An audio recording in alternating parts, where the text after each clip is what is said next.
Hey guys, if you've been following me here on the channel, you've heard me talk a lot recently about bonds. In this recent video, I talked about what most people get wrong about bonds and why more investors should consider them for their portfolio. And in a follow-up video, I gave a crash course on how bonds work. But I realized that I never really talked about any specific bond funds in detail, which I think is an important topic. Because now that stocks are at historically high prices and cracks seem to be forming in areas like technology and software, many investors are now looking to stabilize their portfolios with fixed income. But not all fixed income is the same, and as we saw in 2022, some bond ETFs can suffer steep losses while others can do just fine. So in this video, I'm breaking down the best bond ETFs for 2026. For each one, I'll be sharing how long they've been trading, what you are getting exposure to with each of these funds, what their performance looks like, and what types of portfolios I think each would be best for. By the way, if you're new here, my name is Brian. I'm a former investment banker with a Master of Science in Finance and a fixation on fixed income at the moment, and my goal is to help you grow your net worth and invest with confidence. If you like videos like this where I cover the best investments of a specific type, like the best dividend ETFs, or in this case, the best bond ETFs, consider joining our fast-growing community of nearly 3,000 like-minded investors. Alright, so first up we have the iShares 0 to 3 month Treasury Bond ETF, ticker symbol SGOV. This fund started back in May of 2020 and currently trades at about $100 per share with a little over $73 billion under management. The expense ratio for SGOV is just 0.09%, which means that for every $10,000 invested in this fund, you can expect to pay about $9 per year in management fees. In exchange for those fees, you're getting exactly what the name implies, US Treasury bonds with maturities of 3 months or less.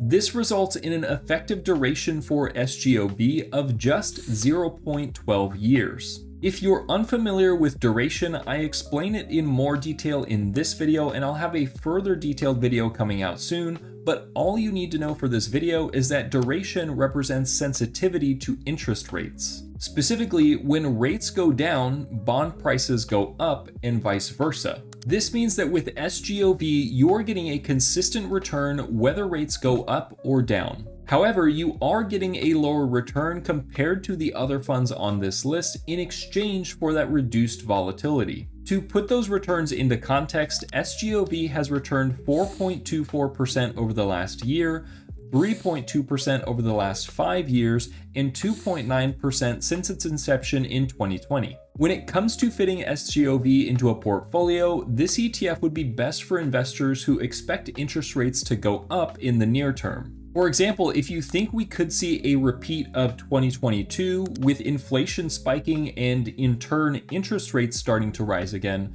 then this would be a great fit for your portfolio. If, however, you think that interest rates will be steady or even decline in the relatively near term, then you'll want to check out the next ETF on this list. Next up, we have the Vanguard Total Bond Market ETF, ticker symbol BND. This fund started back in April of 2007 and currently trades at $75 per share with around $150 billion under management. Given that this is a Vanguard fund, BND has a very low expense ratio of just 0.03%, meaning that for every $10,000 invested, you can expect to pay about just $3 per year in management fees. In exchange for those fees, you're getting a much broader ETF that covers the entire bond market. And the way that I think about this is it's kind of like the S&P 500, but for bonds instead of stocks. What this results in is a higher yield than the fund we just talked about at about 4.19%, albeit with a higher duration of about 5.7 years. And when interest rates started rising in 2022, that higher sensitivity really started to show, with BND losing 13% in just that 1 year. And while there is something to be said about a single year of double-digit negative performance, it is worth noting that BND still outperformed the S&P 500 that year by 5%. And in terms of total performance, BND has returned 6.7% over the last year, negative 0.21% over the last 5 years, which includes that 2022 period, and since its inception back in 2007, BND has returned around 3.1% per year. In terms of fitting BND into a portfolio, this is a staple fixed income investment that I personally hold in my own retirement portfolios. And this ETF is best for investors who essentially want a set and forget it exposure to fixed income. However, for investors that want to take a more active approach and believe that interest rates could decline in the near term, then they're probably going to want to check out the next ETF on this list. Next up, we have the iShares 20+ year Treasury Bond ETF, ticker symbol TLT. This fund started back in July of 2002, and it currently trades around $89 per share and has $45 billion under management. TLT has the highest expense ratio so far at 0.15%. Meaning that for every $10,000 invested, you can expect to pay $15 per year in management fees. In exchange for those fees, you're getting an ETF that holds a portfolio of US Treasuries with maturities of 20 years or more. And because this portfolio holds longer maturity bonds, it has the highest yield of all the ETFs that we looked at so far at 4.71%. However, that also comes with a longer effective duration of 15.5 years. This makes TLT by far the most sensitive to interest rates of all of the ETFs that we've looked at. And this really shows in the fund's performance, because back in 2022, when interest rates were rising, TLT lost a whopping 31% of its value just that year. However, that volatility is by design given TLT's high sensitivity to interest rates, and it goes in both directions. During some periods, TLT has seen gains of 30, 40, or even 50%. Now, when looking at TLT's performance over longer periods of time, it really doesn't look like a great investment.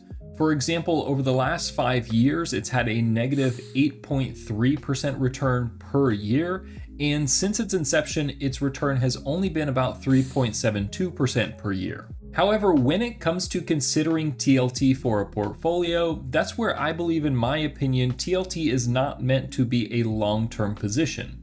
Given TLT's high sensitivity to interest rates, it should really only be considered by investors who have a very strong conviction that interest rates are going to go down, especially in the near future. However, if you are looking for a longer-term fixed income ETF that has that higher yield without all that sensitivity to interest rates, then you'll probably want to consider the next fund on this list. Last but not least, we have the iShares iBox Dollar High Yield Corporate Bond ETF, ticker symbol HYG. This fund started back in April 2007, currently trading at around $80 per share and has about $17 billion under management. HYG has the highest expense ratio of all of the ETFs we've looked at so far at 0.49%.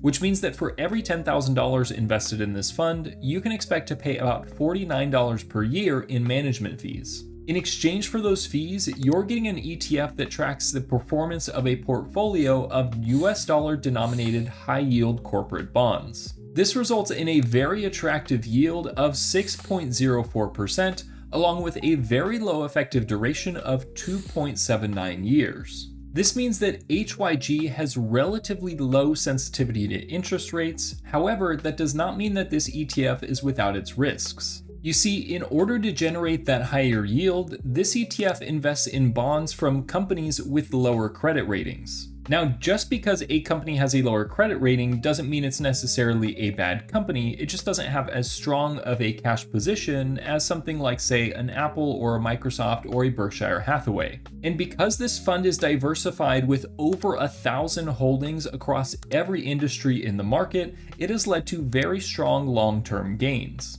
For example, over the last year, HYG has had an 8.6% return, along with a 3.8% annual return over the last 5 years, and a slightly over 5% annual return since its inception. And while HYG did have a down year in 2022, along with a lot of other fixed income ETFs, it only went down by 11%, outperforming the S&P 500 by 7% just that year.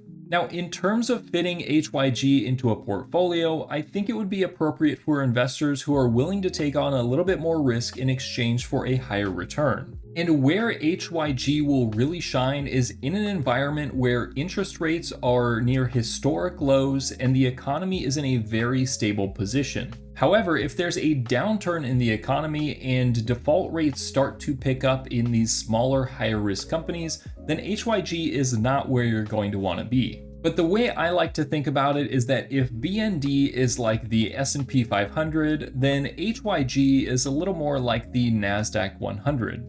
Slightly higher risk companies, but potentially higher long-term returns. However, no portfolio is complete with just bonds, so if you're looking for some value ETFs to add to your portfolio, then check out this video here, or check out this one if you're a growth investor instead.